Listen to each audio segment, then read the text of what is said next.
The Orsini family has held influence and power for centuries. However, most don't even know the name. Let's get into it. When people talk about powerful families, you'll hear names like Rockefeller or Rothschild, but one name a lot of people don't speak of is the Orsini. Now, the family emerges in Rome around the 11th century, right as the Catholic Church is becoming the most powerful institution in Europe.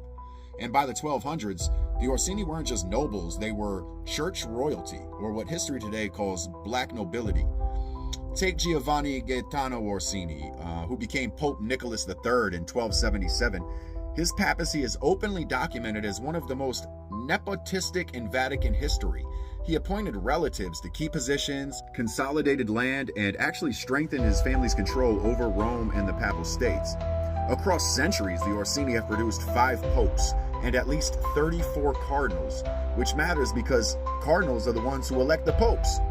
So that means they weren't just in power, they actually helped decide who got power. The Orsini controlled fortresses and territory all across Rome, Lazio, Umbria, and southern Italy even, and would intermarry with other elite houses like the Medici and European royalty. Power married power for centuries.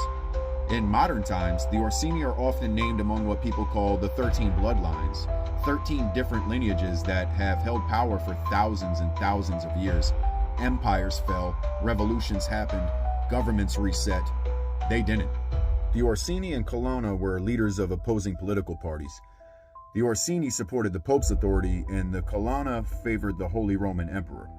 The feud between the Orsini and Colonna families was one of the most violent in European history. The Orsini actually had literature written about them back in the 1200s, where they were accused of devil worship. Tensions rose between the Orsini and Colonna in 1303 when a Colonna slapped a pope who was affiliated with the Orsini.